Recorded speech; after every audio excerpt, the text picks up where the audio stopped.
السلام علیکم ورحمۃ اللہ وبرکاتہ۔ کیسے ہیں آپ سب؟ امید کرتی ہوں آپ سب لوگ ٹھیک ہوں گے، اپنے گھروں میں خوش اور آباد ہوں گے۔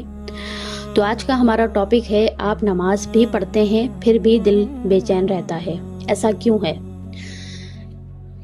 کیا آپ نے کبھی خود سے یہ سوال کیا ہے کہ میں نماز بھی پڑھتا ہوں، دعا بھی کرتا ہوں، پھر بھی دل کو سکون نہیں ملتا؟ اگر آپ کے دل میں بھی یہ سوال کبھی آیا ہے تو یہ ویڈیو آپ آخر تک ضرور دیکھیے، کیونکہ اس کا جواب قرآن اور سنت دونوں میں موجود ہے۔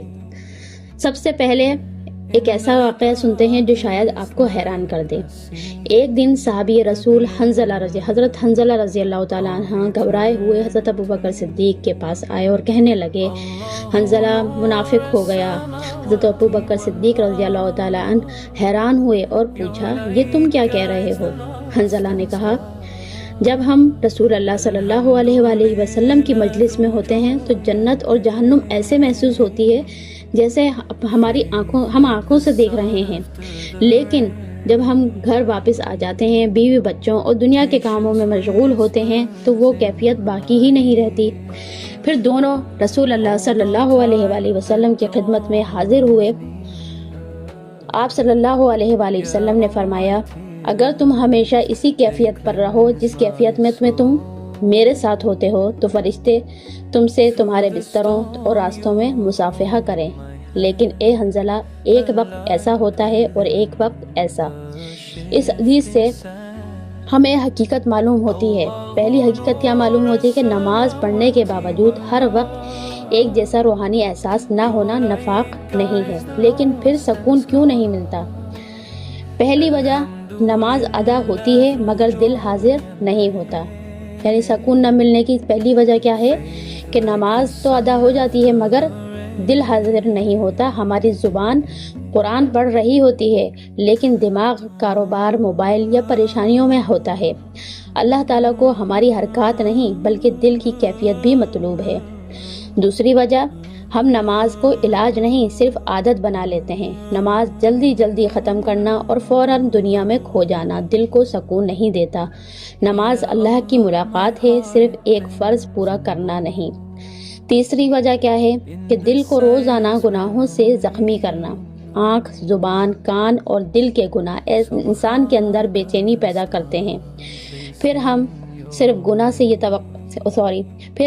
نماز سے یہ توقع رکھتے ہیں کہ وہ چند منٹ میں سب کچھ بدل دے، لیکن باقی دن ہم خود اپنے دل کو زخمی کرتے رہتے ہیں۔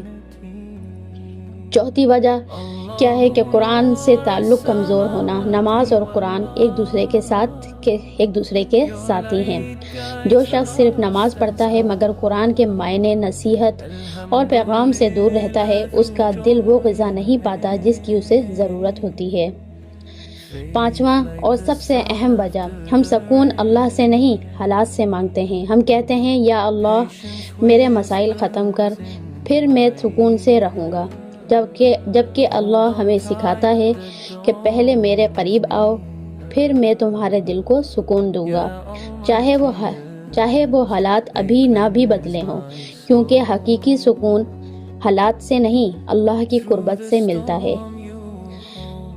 اچھا، اس کے اندر جو یہ حنظلہ والا قصہ ہے نا، یہ چیز میں نے بھی ایک وقت محسوس کی تھی کہ میں جب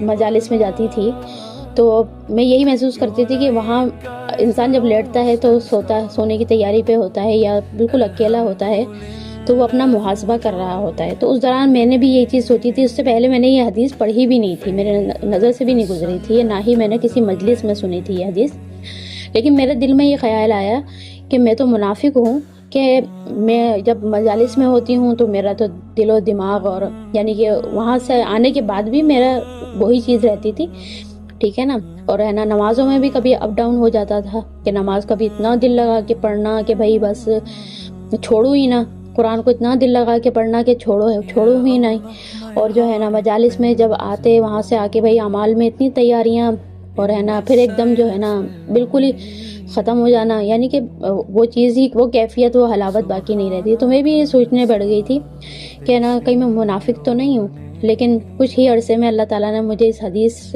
میرے سامنے آئی اور میں مطمئن ہوئی کہ جب اللہ تعالیٰ ہمارے نبی پاک صلی اللہ علیہ وآلہ وسلم صحابی کو کہہ رہے ہیں کہ اگر ایسا ہوتا تو فرشتے تمہارے بستروں پہ اور تمہارے راستوں میں تم سے مصافحہ کرتے. تو جب انہوں نے صحابی کو یہ تسلی دی ہے تو یہ تسلی ہم جیسے گناہ گاروں کے لیے بھی ہے کہ لیکن اس کا مطلب یہ نہیں ہے کہ ہم مجالس چھوڑ دیں، ہم قرآن پڑھنا چھوڑ دیں، ہم نمازیں چھوڑ دیں.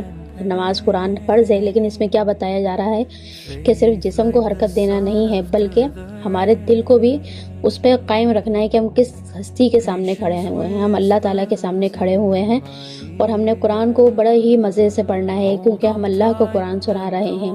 چاہے آپ سورہ اخلاص پڑھ کے سنا رہے ہیں، چاہے آپ سورہ ناس پڑھ کے سنا رہے ہیں، چاہے آپ سورہ کافرون، سورہ فلق پڑھ کے سنا رہے ہیں، لیکن اس کیفیت کے ساتھ سنانا ہے کہ جیسے آپ اللہ کے سامنے کھڑے ہیں. اور یعنی کہ ظاہر سی بات ہے، اللہ بادشاہ ہے، پورے زمین اور آسمان کا بادشاہ ہے. اس کے سامنے اب جب ہم ایسے ہی بے دلی سے پڑھیں گے تو پھر ہمیں کہاں سکون ملے گا؟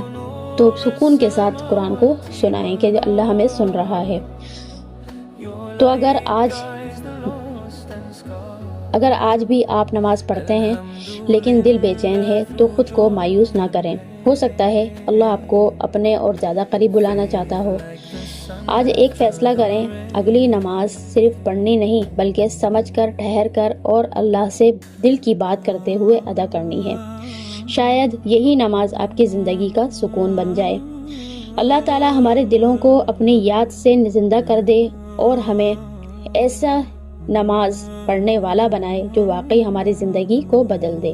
آمین ثم آمین. ویڈیو پسند آئے تو چینل کو سبسکرائب کیجئے، لائک کیجئے اور شیئر کیجئے اور کمنٹس میں ضرور لکھیے گا کہ آپ ہمیں کہاں سے دیکھ رہے ہیں. اس سے ہم موٹیویٹ ہوتے ہیں اور ہم مزید اچھی چیزیں آپ کے سامنے لے کر آئیں گے، اچھی باتیں جو آپ کے لیے کارآمد ہوں. تو اگلی ویڈیو تک کے لیے اللہ حافظ. السلام علیکم.